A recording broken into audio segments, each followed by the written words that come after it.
किसी गांव में मूरत नाम का एक बनिया रहता था। सड़क पर उसकी छोटी सी दुकान थी। वहां रहते उसे काल हो चुका था, इसलिए वहां के सब निवासियों को भली भांति जानता था। वह बड़ा सदाचारी, सत्यवता, व्यावहारिक और सुशील था।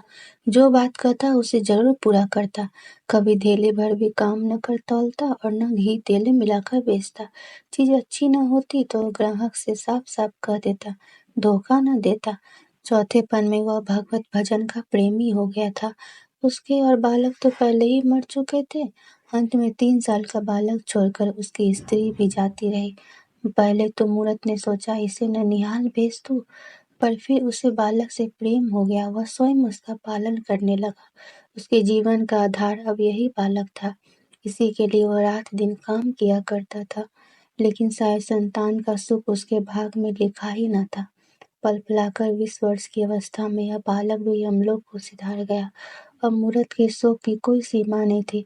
उसका विश्वास हिल गया था। सदैव परमात्मा की निंदा कर वह कहा करता था कि परमेश्वर बड़ा निर्दयी और न्यायी है।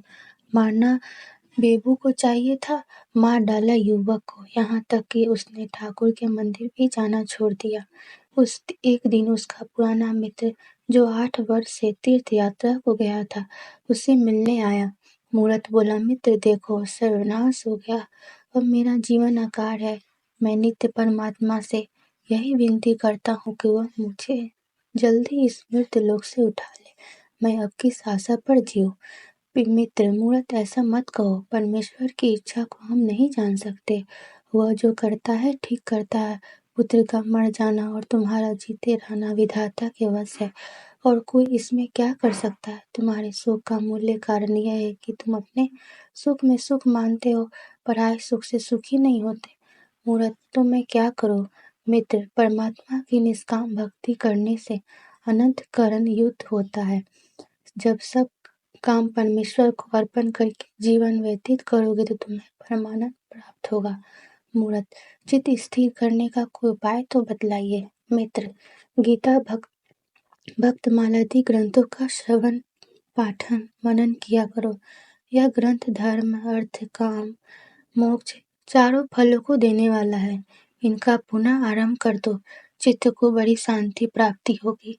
मूरत ने इन ग्रंथों से पुनः आरंभ किया। थोड़े ही दिनों में इन पुस्तकों से उसे इतना प्रेम हो गया कि रात को 12-12 बजे तक गीता आदि पढ़ता और उसके उपदेशों पर विचार करता रहता था।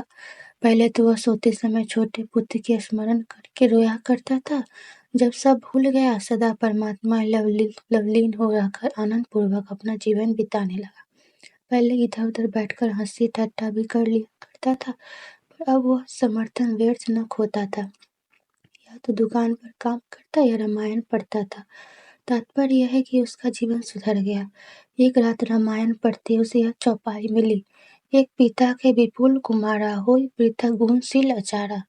कोई पंडित तोई तापस ज्ञाता, कोई धनवंत सुर कोई दाता, कोई सर्वयज्ञ धर्मत कोई, सब पर पितहि प्रीति सम होई। अखिल विश्व यह मम उपजाया, सब पर मोहि बराबर दाया। मूरत पुस्तक रखकर मन में विचारने लगा कि जब ईश्वर सब प्राणियों पर दया करते हैं तो क्या मुझे सभी पर दया न करनी चाहिए? तत्पश्चात सुदामा और सबरी की कथा पढ़कर उसके मन में यह भाव उत्पन्न हुआ कि क्या मुझे भी भगवान के दर्शन हो सकते हैं? यह विचारते विचारते उसकी आंखें लग गई। बाहर से किसी ने पुकारा, मूरत। बोला, मूरत देख, याद रख, मैं कल तुझे दर्शन दूंगा। यह सुनकर वह दुकान से बाहर निकल गया। वह कौन था? वह चकित होकर कहने लगा, यह स्वप्न है अथवा जागृति, कुछ पता न चला। वह दुकान के भीतर जाकर सो गया। दूसरे दिन प्रातः काल उठ पूजा पाठ कर दुकान में आया। भोजन बना, मूरत अपने काम धंधे में लग गया, परंतु उसे रात वाली बात नहीं भूलनी थी। रात्रि को पाला पड़ने के कारण सड़क पर बर्फ के ढेर लग गए थे। मूरत अपनी धुन में बैठा था। इतने में बर्फ हटाने को कोई कूली आया। मूरत ने समझा कृष्णचंद्र आते हैं। आंखें खोलकर देखा तो लालू बर्फ हटाने आया है। हंसकर कहने लगा, ओए लालू। और मैं समझा कृष्ण भगवान। वाह रे बुद्धि। लालू बर्फ हटाने लगा। वह आदमी था। शीत के कारण बर्फ न हटा सका, थककर बैठ गया और शीत के मारे कांपने लगा। मूरत ने सोचा कि लालू को ठंड लग रही है, इसे आग तपा दूं। मूरत, लालू भैया यहाँ आओ, तुम्हें ठंड सता रही है, हाथ सेक लो। लालू दुकान पर आकर धन्यवाद करके हाथ सेकने लगा। मूरत भाई, कोई चिंता मत करो, बर्फ मैं हटा देता हूँ। तुम बेहोश ऐसा न हो कि ठंड खा जाओ। लालू, तुम क्या किसी की बाट देख रहे थे? मूरत, एक ऐसा स्वप्न देखा है कि उसे भूल नहीं सकता। भक्तमाल पढ़ते मेरी आंखें लग गई। बाहर से किसी ने पुकारा, मूरत। मैं उठकर बैठ गया। फिर शब्द हुआ, मूरत, मैं तुम्हें दर्शन दूंगा। बाहर जाकर देखता हूँ तो वहाँ कोई नहीं। मैं भक्तमाल में सुदामा और सबरी के चरित्र पढ़कर यह जान चुका हूँ कि भगवान ने परमेश्वर होकर किस प्रकार साधारण जीवों को दर्शन दिए हैं। वही अभ्यास बना हुआ है। बैठा कृष्णचंद्र की राह देख रहा था कि तुम आ गए। लालू, जब तुम्हें भगवान से प्रेम है तो अवश्य दर्शन होंगे। तुमने आग न दी होती तो मैं मर ही गया होता। मूरत, वाह भाई लालू, यह बात ही क्या है। इस दुकान को अपना घर समझो, मैं सदैव तुम्हारी सेवा करने को तैयार हूँ। लालू धन्यवाद करके चल दिया। उसके पीछे 2 सिपाही आए, उनके पीछे एक किसान आया, फिर एक रोटी वाला आया। सब अपनी राह चले गए। फिर एक स्त्री आई। वह फटे पुराने वस्त्र पहने हुई थी। उसकी गोद में एक बालक था। दोनों शीत के मारे कांप रहे थे। मूरत, माई बाहर ठंड में क्यों खड़ी हो? बालक को जाड़ लग रहा है, भीतर आकर कपड़ा ओढ़ लो। स्त्री भीतर आई। मूरत ने उसे चूल्हे के पास बिठाया और बालक को मिठाई दी। मूरत, माई तुम कौन हो? स्त्री एक सिपाही की स्त्री हूँ। मैं 8 महीने से न जाने कर्मचारियों ने मेरे पति को कहाँ भेज दिया है, कुछ पता नहीं लगता। गर्भवती होने पर मैं एक जगह रसोई का काम करने पर नौकर थी। ज्यों ही यह बालक उत्पन्न हुआ, उन्होंने इस भय से कि दोनों जीवों को अन्न देना पड़ेगा, मुझे निकाल दिया। 3 महीने से मारी मारी फिरती हूँ। कोई टहलनी नहीं कर रखता। जो कुछ पास था सब बेच कर खा गई। इधर साहूकारीन के पास जाती, सताए नौकर रख ले। मूरत, तुम्हारे पास कोई ऊनी वस्त्र नहीं है? स्त्री, वस्त्र कहाँ से, छदाम भी तो पास नहीं। मूरत, यह लो, कोई इसे ले लो। स्त्री, भगवान तुम्हारा भला करे, तुमने बड़ी दया की। बालक शीत के मरे मरा जा रहा था। मूरत, मैंने दया कुछ नहीं की, श्री कृष्ण की इच्छा ही ऐसी है। फिर मूरत ने स्त्री को रात वाला स्वप्न सुनाया। स्त्री, क्या आश्चर्य है, दर्शन होना कोई असंभव तो नहीं। स्त्री के चले जाने पर सेब बेचने वाली आई। उसके सिर पर सेबों की ठोकरी थी और पीठ पर अनाज की गठरी। टोकरी धरती पर रखते खंबे का सहारा ले वह विश्राम करने लगी। एक बालक टोकरी से सेब उठाकर भागा। सेब वाली ने दौड़कर उसे पकड़ लिया और सिर के बाल खींचकर मारने लगी। बालक बोला, मैंने सेब नहीं उठाया। मूरत ने उठकर बालक को छुड़ा दिया। मूरत, माई क्षमा कर, बालक है। सेब वाली, यह बालक बड़ा उत्पाती है, मैं इसे दंड दिए बिना कभी नहीं छोड़ूंगी। मूरत, माई जाने दे, दया कर, मैं इसे समझा दूंगा, वह ऐसा काम फिर नहीं करेगा। बुढ़िया ने बालक को छोड़ दिया। वह भागना चाहता कि मूरत ने उसे रोका और कहा, बुढ़िया से अपना अपराध क्षमा करा और प्रतिज्ञा करो कि चोरी नहीं करोगे।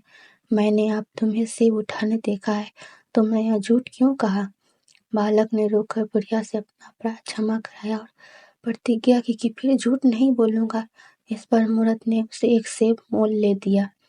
बुढ़िया, वाह वाह, क्या कहना है, इस प्रकार तो तुम गांव के समस्त बालकों का सत्यानाश कर लोगे। यही अच्छी शिक्षा है, इस तरह से सब लड़के शेर हो जाएंगे। मूरत, माई यह क्या कहती हो? बदला और दंड देना तो मनुष्य का स्वभाव है, परमात्मा का नहीं। वह दयालु है। यदि इस बालक को एक सेब चुराने का कठिन दंड मिलना उचित है तो हमको हमारे अनंत पापों का क्या दंड मिलना चाहिए? माई, सुनो, मैं तुम्हें एक कहानी सुनाता हूँ। एक कर्मचारी पर राजा के 10,000 रुपए आते थे। उसने बहुत विनय करने पर राजा ने वह ऋण छोड़ दिया। उस कर्मचारी की भी अपने सेवकों के 100-100 रुपए पावने थे। वह उन्हें बड़ा कष्ट देने लगा। उन्होंने बहुत बोला, कहा कि हमारे पास पैसा नहीं है, ऋण कहाँ से चुकावे। कर्मचारी ने एक न सुनी, वे वे सब राजा के पास जाकर फरियादी हुए। राजा ने उसी दम कर्मचारी को कठिन दंड दिया। तात्पर्य यह है कि हम जीवों पर दया नहीं करेंगे तो परमात्मा भी हम पर दया नहीं करेगा। बुढ़िया, यह सत्य है, परंतु ऐसे बर्ताव से बालक बिगड़ जाते हैं। मूर्ख कदापि नहीं बिगड़ते नहीं, वरन सुधरते हैं। बुढ़िया टोकरा उठाकर चलने लगी। उसी बालक ने आकर विनय की, माई, यह टोकरा तुम्हारे घर तक मैं पहुंचा आता हूँ। रात्रि होने पर मूर्त भोजन करने के बाद गीता पाठ कर रहा था। उसकी आंख झपकी और उसने यह दृश्य देखा। मूर्त मूर्त मूर्त, कौन हो? मैं लालू। इतना कहकर लालू हंसता हुआ चला गया। फिर आवाज आई, मैं हूँ।